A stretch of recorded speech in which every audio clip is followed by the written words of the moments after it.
Hi Martin, thank you for speaking to us. First off, let's start off with some team news. Any injury concerns or absences for us to be aware of? No, everyone is trained today, just the long-term absentees still. Everyone trained fully today, and I just wait for an assessment off the medical staff, and then we can look forward to tomorrow. It's been a fantastic start to the season for you, of course, and you're heading into this North London derby level on points with Arsenal and actually having managed more domestic wins than them this season. For you, how are you approaching your first competitive North London derby? Emphasis, of course, on the competitive. It's a new experience for me. Not a new experience for most of the players, maybe for a few of them. Really excited. Players are energetic, ready to respond in the right way after a disappointing game last weekend. We're in a good place. We're trained well. The players have trained extremely well. The energy's good. So I'm excited.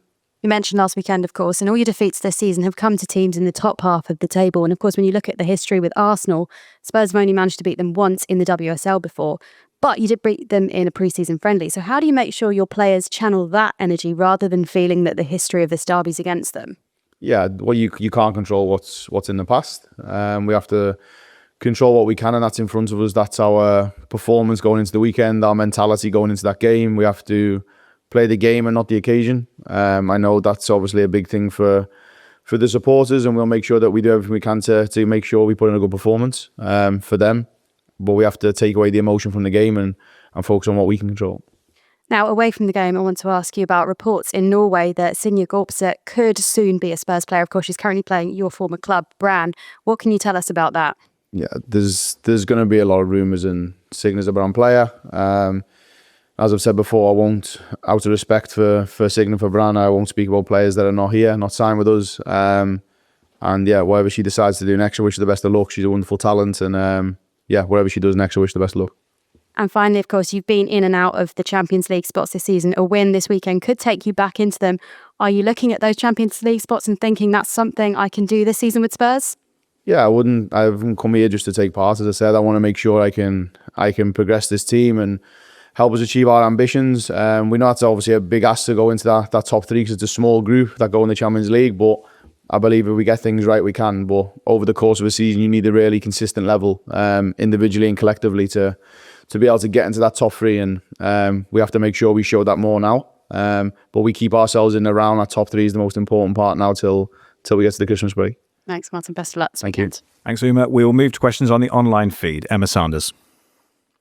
Hey, Martin, nice to see you. How are you? Yeah, good, thank you. I just want to follow up on the fact that it's obviously your first North London derby. Was it the first fixture that you looked at when you took on? No, do you know what? It actually wasn't. I actually just take every game as it comes, Emma. There's a lot for obviously the fans to look at for those big games they enjoy, like this one on the weekend. And the players maybe have certain ones they look to. But no, I just look at the fixtures as they come. Every game I know in this league's competitive and it's tough. The league now is at a totally different level to what it was before when I was here. So this fixture obviously is new to me. It's a new experience. I get a good feeling for that now because you see how many tickets we've sold for the game. So obviously the fans are coming out, which we respect, and we thank a lot for coming out in numbers. I don't look to any fixture. I just take everyone as it comes. What is the rate on the ticket sale? I'm not too sure. Progress. So it's the most, I was just trying to get an accurate number, but Curtis didn't have the stats. I think it's the most we've definitely sold at Brisbane Road. I think it'll be by a long way, I think. From what I'd heard the other day, it was upwards of 7,000. So that's a lot, obviously, of tickets sold, which I think is brilliant from the club. It's amazing from the supporters to do that and come out and support the team. And hopefully we put a big performance in for them on the weekend. Yeah, great stuff. You mentioned, the disappointment of the London City result. And actually, when you look at it on paper statistically, I know that's not how football play, but, you created more chances, probably had more goals scoring that Tuesday. So in that sense, is that kind of a disappointment that you weren't as clinical in that department? Nice maybe against Arsenal, you're happy, right? Yeah, 100%. And I like your analytics there, Emma, by the way. It helps me. But no, that's something I said after the game. I thought with the ball, we were very good. We It was a high XG. We created a lot of chances. We maybe lacked cutting edge a little bit in terms of final action at times, 100%.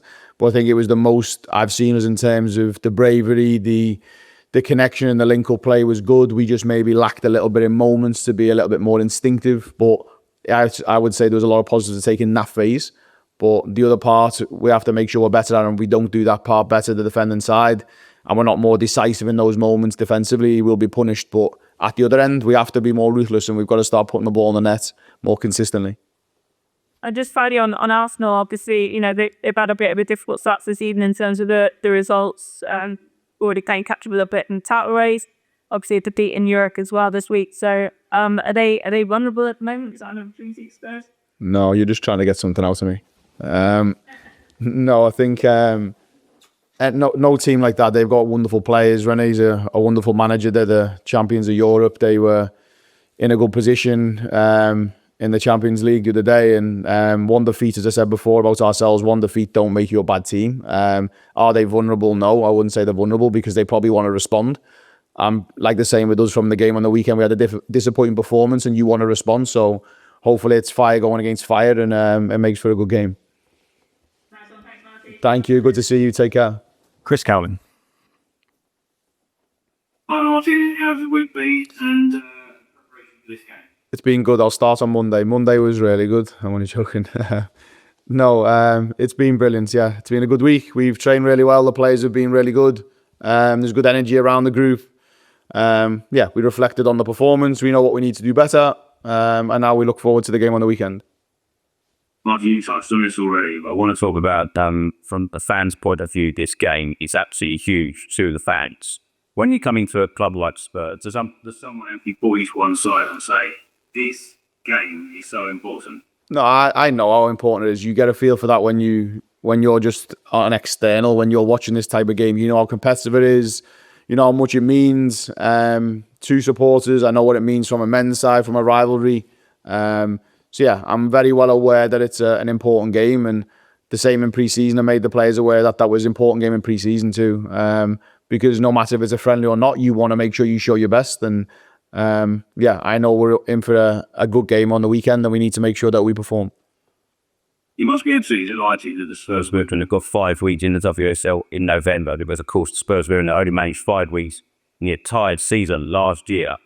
You might be very pleased with where the squad is at right now. And how confident are you that the results can be consistent so you can fight for those Champions League spots? No, I agree. In terms of the 5 wins, I think if you look at it from statistically from where we was last year, we're better off in a lot of departments. We're rebuilding a team in terms to make sure that they've got the confidence again, the belief again as a team. We're changing the identity to something that really resonates with the supporters and the club. And yeah, to be in a position with 15 points now, I don't know how many of you would have sat on the call now and said, okay, well, you're going to have 15 points, 8 or 9 games in, and you're moving forward, your playing style's changing, you're showing more energy, you're showing more passion. You've now sold 7,000 plus tickets at Brisbane Road for a derby. And so yeah, I think we've took big steps. I'm confident we can push the top, yes, but you need consistency. And consistency is a really hard thing to get all the time. And when you do get it, you have to run with it. And we've had that in our performances so far. We've got to make sure now we can find that again after that London City defeat and make sure we put a performance in now, and what an opportunity to do it on the weekend. I suppose, Martin, with that crowd keep growing, I suppose you just need to keep winning. Yeah, of course. That's the easy part, isn't it, Chris? You sure? I just have to keep winning, and hopefully the crowds will keep building. But no, I'm really happy where the team's at. We've got a lot of work to do, and I think it's hard I get it from supporters' perspective, from media perspective. Everyone wants more, and everyone expects you to win every week. And there's probably no one more than me who doesn't want to win. I'd hate losing, and I'm probably a big sore loser for doing that. But actually, I think where we are now and the steps we've taken, I think we've took big steps. If you step back and look at it properly, which I have to sometimes myself, we've took big steps from where we were at. And if you look from where the team was to where it is now, it's big progress. And I think if fans stick with us, everyone sticks with us, I think we can do big things here in the coming future now. As you just said there, and lastly, of course, the Spurs Women have come a long way under your leadership in the short amount of time. But in terms of squads, Arsenal, Spurs right now, how far away are spurred away from being, a team like Arsenal in terms of quality in the depth? I'll throw it back at you. Where do you think is that? Well, I'm asking you. No, of course. I think we've got work to do in terms of where we want to be. Where playing style, identity, DNA, we've got lots of work to do to be where we want to be. Arsenal have built that over a long period of time. And it takes time to build that. They didn't just win the Champions League as a one-off. It's took them so long to do that. They didn't win the league just off a few years. It takes a long time. And we know we've got a good squad here. They've got a good squad. We need to make sure that we add players to the squad to make us better. We have to do that. We have to make sure we add depth to the squad to make sure we be more competitive, but actually more sustainable in more competitions. You don't want to just compete just for a league. And your squad determines that. Your squad depth determines if you can compete in all competitions. So, yeah, we have work to do in the squad depth, but we have to make sure that with the squad now, we make sure we keep pushing, and they've done wonderful things here, the team, now while I've been here. That's exactly what I said. Good luck. Thanks, Piss. We'll go to Charlotte. You talked a lot about the crowds and stuff. You've been disappointed this isn't being played for the song. No, wherever it gets played, Charlotte, it's going to be an intense game. It's going to be lively. There's going to be opportunity for us. No doubt there'll be opportunity for us to play games there. But yeah, wherever the game's played, it's huge. It's a big competition. It's a big derby. It's a big rivalry, and we could play it in this press conference room here, and it'd still be the same energy. So yeah, no matter where it's played, it's going to be a good contest. And did you think maybe that smaller, intense ground might actually help the team instead of a more expansive, big stadium? I mean, I remember watching North London where they used to play at the High, and the Spurs pushed Arsenal all the way then. Could you see the same thing in a small or compact setting? Yeah, of course. I think we could in your own surroundings, more familiar surroundings. It can have a big positive effect. 100%. It can. We know exactly what the feel is at Brisbane Road. We have a really good start of the season at Brisbane Road up to now, and we have to make sure we continue that. We have to make that place a fortress for people to come to. We have to make it difficult for people when they come there, and we've done that so far this season. We've had a good record there. We've performed well there, and I want to make sure we continue that come the weekend. And in terms of selection, obviously you started with Tinja last weekend and Beck came on, and that's Marcus from before. But what's your thinking in the way you're going to set up the attacking lineup? Yeah, it's more and I will never go into any game just selecting a player for the sake of selecting a player. I think a lot about it analytically. You have to think strategically also, but you never finish the game with the 11 that start it. So you have to also think about when you're into a game, how do I think the game's going to play and what you're going to need in certain moments. And the game on the weekend suited for Katinka, the profile we wanted. I thought she played really well. She held the ball up well. She linked play well. She obviously got the penalty. They got the penalty and she scored. And Beth the week before done the same. She got the winning goal against Liverpool, and both of them are competing against one another really well. And we need to understand that there's two really solid profiles there that actually add a lot of value to this team, and they're two totally different players as much as people don't think, with the skill set they have. And whatever the game suits them, and whatever kind of game plan we go with, I make sure I put the best players out for that game. And there's now more competition in the squad, and it's starting to get more competitive. So, yeah, whatever the game presents for us on the weekend, what we feel we need to go with, we'll make that decision come tomorrow. Do you think the pair that were doing for backing it out to start the game, even though that's the club captain? Yeah, I've got that. And Bet's probably one of the biggest competitors I've worked with. She wears her heart on her sleeve. She wants to be number one. She always wants to play. She always wants to start, like every player does. I don't think there's any player who doesn't want to start a game and play 90 minutes or be from the start of the game. But I think they all understand and respect that there's competition in the team, and there's players performing in those positions. And once the game presents itself, and the players know that actually decisions we're making are based on tactical.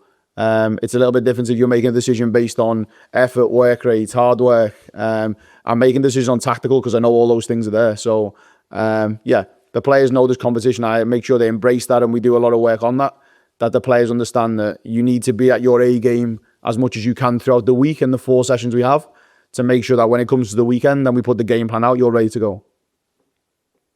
Thank you. Dakota?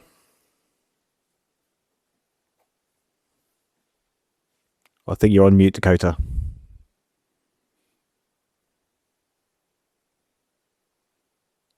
No. I think you're still on mute. Yeah, We've got you. I just wanted to go back to speaking about being at Brisbane Road a bit, but I was just thinking, as a manager, do you think it's better in the long term to make sure Tottenham have got a regular big crowd at Brisbane Road, or as a manager, would you prefer to have more regular games at Tottenham Hotspur Stadium and go from Barclays and now also would move to the Annex permanently? Yeah, I think you, as a manager, I'll play wherever we need to play. Whatever's going to enable the players to perform, and most time it's a grass pitch and 2 goals, and if that's small, big, if that's the Tottenham Hotspur Stadium, if that's Brisbane Road, whatever that is, we need to just embrace what we can control, and that's our performances. And whether we play there or not, you'd like to think in the long run, which I know this club has big ambitions to do, that the women's team will have a forefront at that stadium. But we have to make sure now that we control what we control, and we're at Brisbane Road, and we have to focus on delivering that. Thank you. And then my other question was, given that Tottenham are a bit closer to Arsenal in the league this season than maybe you're expecting, do you feel an extra sense of pressure to get a result this weekend, or are you just taking every game as it comes? Yeah, no, I don't take it in the right way. Do I feel pressure sometimes? Yeah, I do it a lot of times. I feel pressure, but I feel not pressure because we're in and around the rival. I feel the way we've performed and the results we've had have put us in that position. So I think it's a reward for the players' hard work that they're in this position. But I don't feel any other pressure going into this game. We control again, as I said, what we can control, and that's how we perform and the way we go about our business. And we'll do that come the weekend. That's all from me. Thank you very much. Thank you. Alia?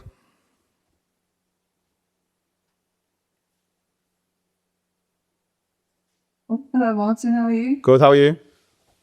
Yeah, I'm good, thanks.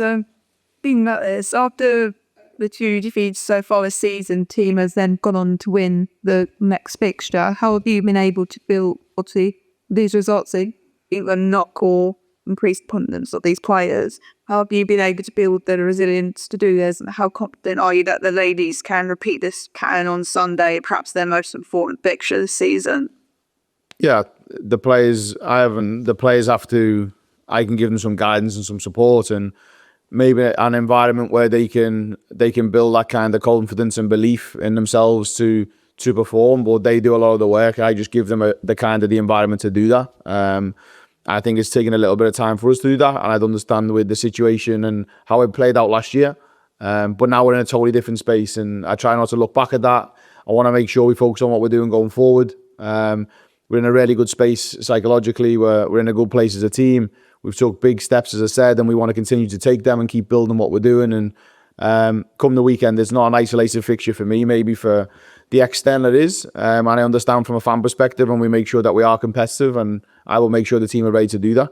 I understand the magnitude of the game, but actually we don't just isolate it and it doesn't define our season. What defines us is how we're going to perform the weekend. Yeah. In terms of Lisa, we saw Lisa receive a rather nasty looking injury last weekend, and it would have been also very frustrating to beat for her. Has that caused any setbacks for her in preparation for this weekend? No, Lisa's fine. Yeah, she had a bit of a bump. She's been well looked after by the club and so on. And yeah, she's been in training this week, and she's available for selection. Yeah, and looking back to our first defeat of the season against Man City, the next games is obviously that win on penalties against Aston Villa, where Lisa particularly did very well. Also playing against her main competitor, the Netherlands, in Daphne van Domselaar. These factors together, will they be extra motivation for her to perform well and get clean sheet? Yeah, I think Lisa's she has good competition in Daphne, and Lisa can only control her own performances and focus on herself, and I know she will, and she's done exceptionally well for us as a team. She's made numerous big saves, if that's penalty shootouts, if that's during game, and she's enabled us to have some really good clean sheets along the way. And our national team, she will compete it out with whoever's around her, and I think over the last international camp she done really well, and the staff were really happy with her on that camp. So yeah, Lisa just needs to focus on her performances. If she does that, the rest will look after itself. Yeah. And both Spurs and Arsenal have received new managers recently. Obviously, Renée Slegers joining Arsenal last season and you joined Spurs this season. Historically, Arsenal has been expected to easily win the fixture, but this season it perhaps seems a lot more wide open for either side to push for the win. Do you think these changes in management have been the main factor in bridging the gap between the two? I wouldn't say me and Renée have obviously different coaches. She's obviously done exceptionally well there. I think she's performed really well in terms of what she's brought to Arsenal, and she wins the Champions League, and deservedly so. I thought they were outstanding in that competition. And I've tried to come in here and put my own imprint on Tottenham, as well as really ingrain a very clear identity that resonates very closely with the club. And I think both of us I've just tried to do what we'd normally do as a coach and try and make the team win and be competitive. And actually, I think both of us have started to do that in our tenure so far. And yeah, myself and Renée will just continue to work away. But when we play each other, I hope I win. And when she plays against us, she hopes she wins. So yeah, let's see how we go the weekend. Yeah. It was partly for me. Last season, Spurs suffered heavy defeats to Arsenal, but pre-season saw them win away for their first time. Does that result give you and your players more confidence, and how much do you think the team has evolved since pre-season? Yeah, we've evolved a lot. I think it doesn't count for anything in pre-season. It just showed me the level of performance we can produce when we want to, when we're at a high level against top teams. But we know we've got to deliver that performance and more come the weekend, because Arsenal are a different team now. They're fresher. They're coming off the back of a defeat to Bayern Munich, so they'll want to respond. And also they've changed a lot of the way they do things in terms of tactically on the pitch. So yeah, it's going to be a totally different game to pre-season, and the players can take some belief and confidence that we can compete at that level 100% and have that motivation going into the game. But we need to bring that and tenfold more to be competitive on the weekend. Thank you. Okay, we're running low on time. If we just keep it to 2 questions each for the rest, please. We'll go to Charlie. I know, I've only got one question. How are you? Yeah, good. How are you? No, on 2 questions. Good, thanks. Yeah, so I guess you've spoken a lot about the building and playing with a clear identity. Yep. And it's that classic one, isn't it? How do you kind of strike that balance in a big game like some days where you might be tempted to maybe try something different to essentially stop Arsenal? Yeah, I think that I will always have our focus on us first, Charlie, in terms of how we want to approach the game and how we will apply ourselves on the game in both phases. Making sure that we understand what we need to do and what we need to be good at. Having an eye on Arsenal, of course, because they're a wonderful team, but we have to make sure that we can apply ourselves correctly, and you don't turn too much attention just to the opposition, because you'll forget yourself. And I'm really big on that from a managerial perspective. Right. Thanks very much. Thank you. Thanks, Charlie. And Jamie. I'm Martin. How are you doing? Well, I just have a few questions about start of the season. So obviously a very good start. How do expectations perhaps change and able from next season? Say that again, Jamie. I broke up. That's right. So next season, are you mainly expecting higher expectations, perhaps a European challenge of this good start? Oh, I think the only expectation and pressure that's on me is what I put on myself and the club put on me. Do I expect more of us now going into these next block of games? Yes. Do I expect more from the first part into the second part of the season? Yes. Do I expect more going into the second season of me being here? Yeah, if I'm still in a job, I do, yeah, especially. But I also want to make sure that we grow, and we have to grow in the right way. It has to be sustainable, it has to be progressive, and you can't just turn a team from A to C straight away. You have to make sure you take the right steps and you don't cut any corners. And yeah, we've got work to do to make sure we're progressive and we keep evolving. And in a second season, I would definitely expect more than I would in the first, and we have to make sure that we continue to work towards those ambitions. Well, hopefully next season you'll be at the Tottenham Hotspur Stadium. But for this day, you mentioned 7,000 fans are going to be in attendance. So what's your message to you? And is there any songs you'd like to be sung in particular to rebuild an atmosphere? Oh, just stick with the team throughout the game. And I know they've done that. They've come out in numbers, home and away. It's been outstanding. Again, on the weekend, they were out singing in terms of the home crowd. And that was really big for me to hear them for the players, no matter if we were up or we were down. And that's the players are going to need that, because the players thrive off it. If they hear the fans singing and pushing them on and cheering them on, you get more of a response. And sometimes in those moments when you're struggling and you're down, you're maybe having to defend more, you're being frustrated, you need the crowd to lift you. And yeah, the players certainly get a buzz from it.